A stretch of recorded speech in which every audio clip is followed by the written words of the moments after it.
You're in the final stages, the final years, right before retirement, and you make a decision, and you didn't intend it to be this way, but it has the ability to torpedo your entire retirement plan. I've got the real life financial planning scenario so you can avoid it. That and more coming up.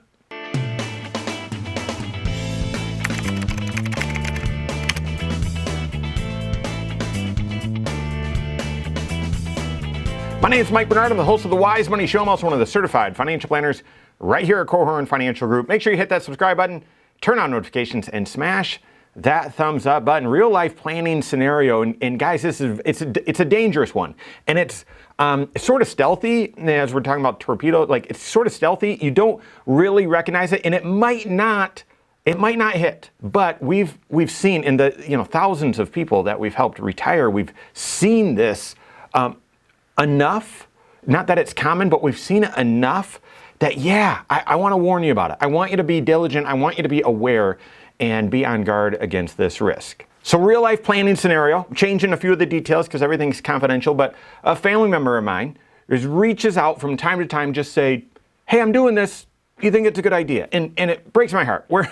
They haven't reached out and said, will you help me make sure and quarterback this thing and just make sure all my ducks are in a row and do planning? No, I think it probably because we're family or whatnot, they've just said they're going to do it alone. But then every once in a while, they're just, hey, I'm doing this. Hey, I'm doing this. Here's the setup. This family member is 65 and they've told me they want to retire at 67. Good news is they don't have any debt and they've got a little pension, and by little, they've got one. I mean, what a blessing that is. But not a ton, over 1,000, but not a big amount.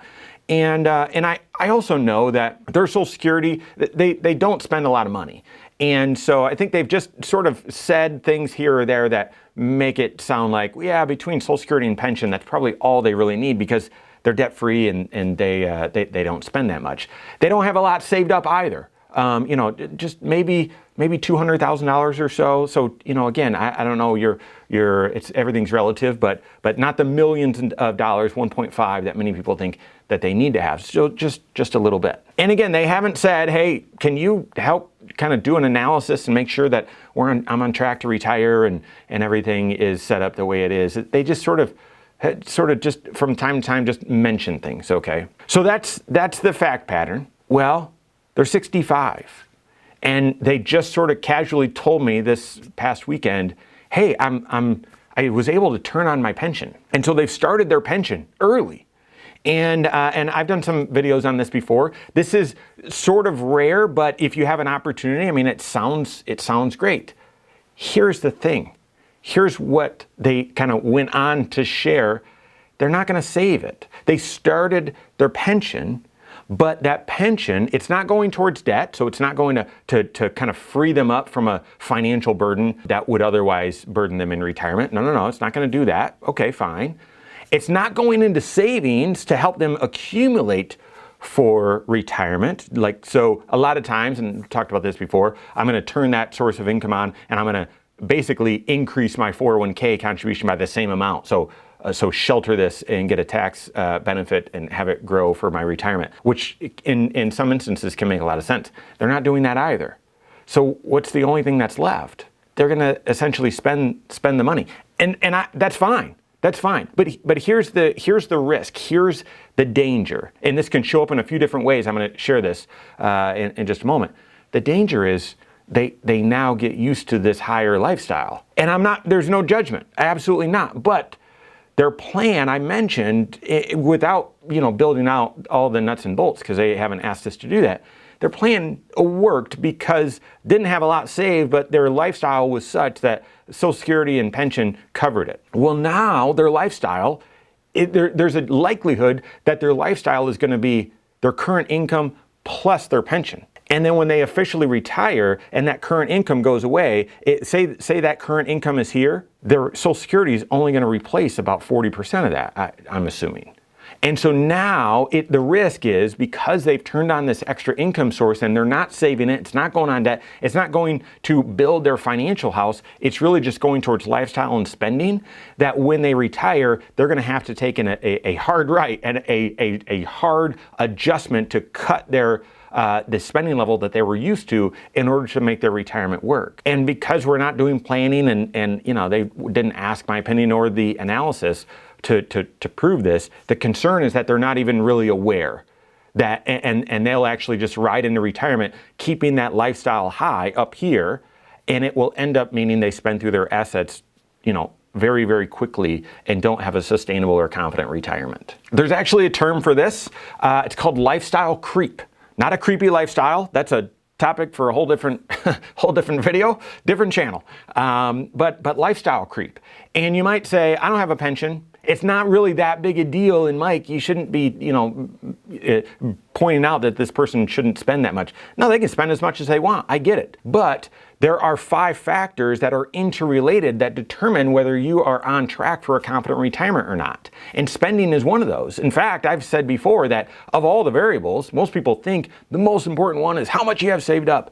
No, it's how much you spend. I mean, think about it. If you were to increase your savings for the rest of your career by $500 a month, that would have less of an impact on your retirement success than compared to if you were to increase your spending by $500 a month for all of retirement, okay?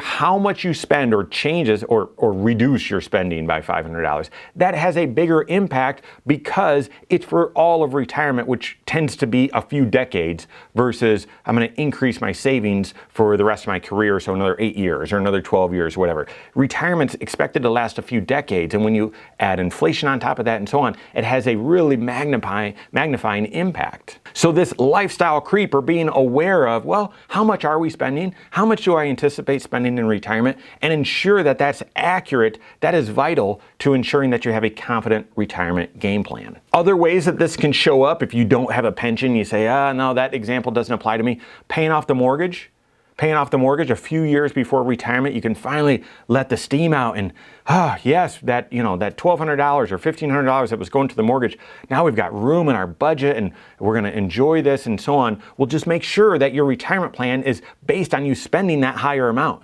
and not the net amount after your mortgage, assuming your mortgage gets paid off. So that's one. Another one, being an empty nester. If you're cash flowing the kids' college or their kids' lifestyle, and then all of a sudden, a few years before retirement, they get off the payroll and, oh gosh, we've got freedom, we can do some things and so on. Well, make sure that your retirement plan accounts for that. And then finally, an inheritance. If you receive an inheritance later in your career, about a few years before you retire, you can start drawing off of that, and that can allow you to do fun things and new things. But then if you spend through that inheritance, and then you retire and you're used to that higher standard of living or higher lifestyle, it may not be sustainable with the remaining retirement resources. So avoid lifestyle creep. It has a dangerous impact on your retirement plan. And the big idea is work with your CFP so that you have clarity on those 5 factors, specifically what you plan on spending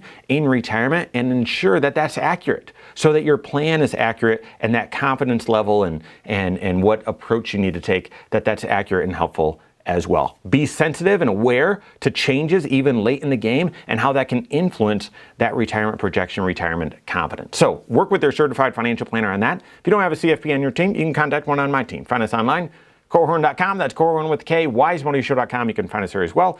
Or send us an email, info@Korhorn.com. All right, there you have it. Go out and take your next wise step in your financial life.